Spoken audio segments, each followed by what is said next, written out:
Hey, this is Off the Cuff, and I'm Steve from TorahFamily.org. You know, I was going to put this teaching in our Men of Yahweh series, but then I realized that this is a topic that really goes out to all of us. It's the topic of peer pressure. Now, I know that peer pressure is normally accepted as only being a part of a teenager's life. However, that's not really true. If someone asked if you would give in to peer pressure, what would your response be? Now, most all of us would respond with an overwhelming, of course not. Okay. But all too often, we see people trying to keep up with the Joneses out of peer pressure. All too often, we see people wanting to be accepted with a particular group in the neighborhood or at work or even in their fellowship, all out of peer pressure. If none of these apply to you, just hold on, okay? We're going to be covering more. But peer pressure can be a good thing or it can be a dangerous thing. It starts with who you make a part of your life. Consider, do not be misled.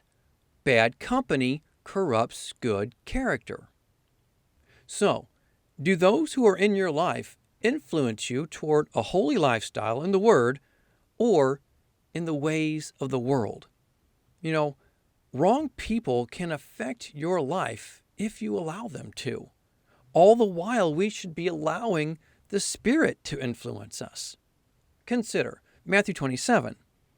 While Pilate was sitting on the judge's seat, his wife sent him this message: "Don't have anything to do with that innocent man, for I have suffered a great deal today in a dream because of him."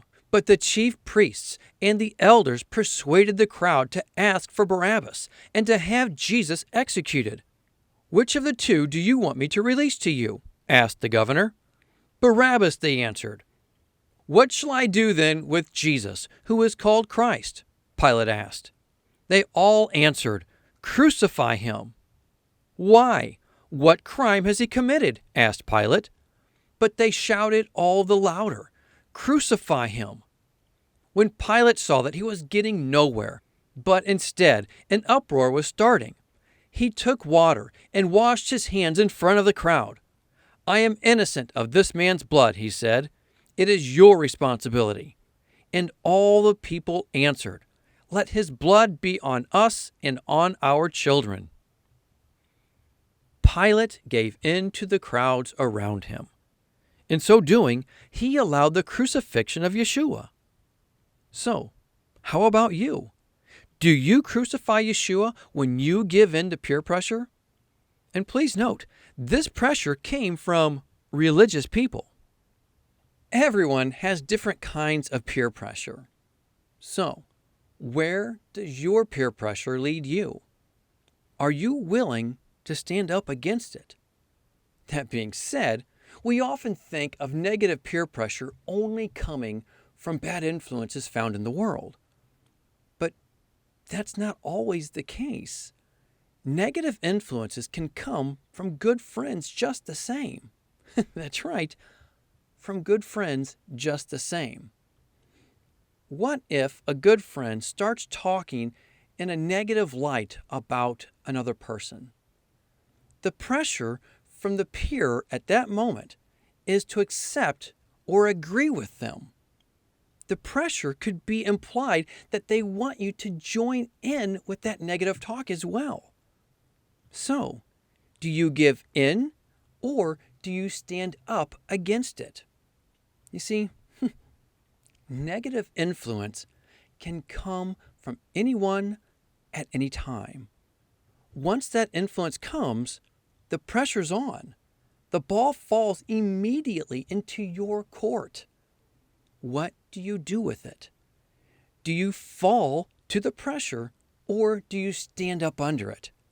Or what if you are the one who brings the negative influence of compromise? Think about this for a moment. Do you speak negatively of someone behind their back to justify a thought or a feeling you have against them, thus putting pressure on others to take your side of a situation or of an emotion you have. Again, negative influence can come from unexpected sources. In the book of Daniel, we find 3 Hebrew brothers who were told to bow down and worship when the music plays. Yet, they stood firm in the midst of their peers, even though death was on the line.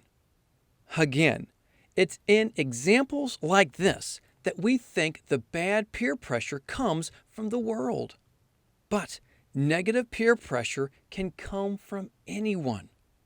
Your decision to do the right thing may even sever a friendship.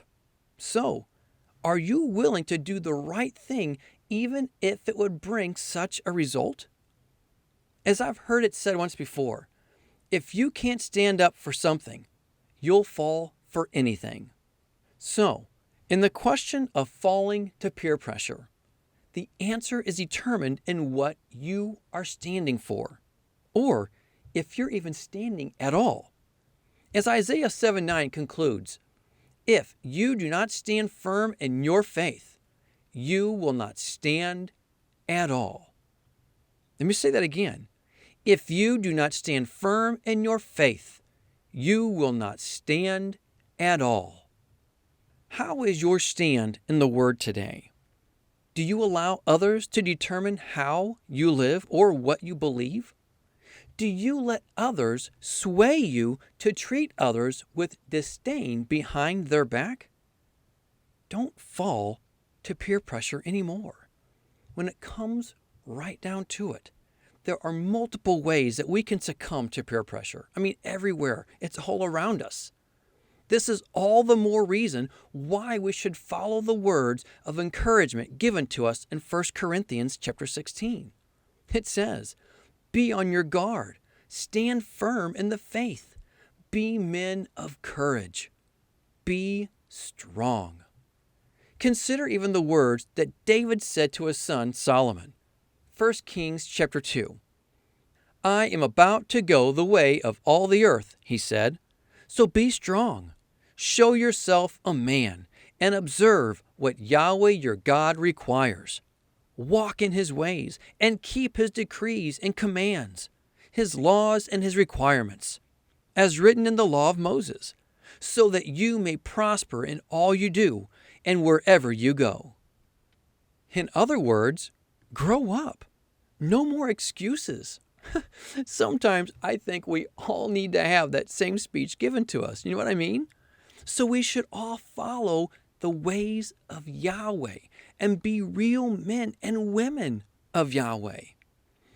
The sad thing about this verse is that later on we find that Solomon began giving in to the peer pressure from those around him, from those who he brought into his life.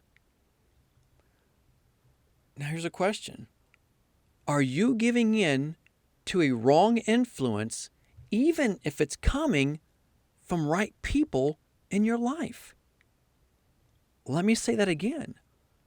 Are you giving in to wrong influences even if those influences are coming from the right people in your life? Have you ever thought that this could be a test for you to get them to do the right thing? Think about this. Maybe Yahweh is wanting you to be the one to bring the right influence into their life and break a stronghold that's controlling them. We can and should take negative influence and turn it right back around and be the one to bring positive peer pressure just the same. Of course, it needs to be done in love, but it can be done just the same. 1 Kings chapter 2. And observe what Yahweh your God requires. Walk in his ways and keep his decrees and commands, his laws and requirements, as written in the law of Moses, so that you may prosper in all you do and wherever you go. Peer pressure. Do you fall to it? Do you give it? If you give it, is it positive or negative? Are you standing firm in the faith? What influence are you under? Better yet, what influence are you giving? How will you be judged when all is said and done? Well, that's all I have. Think about it. Pray about it. But more than anything, be a doer of the word and not a hearer only. Until next time, Shalom.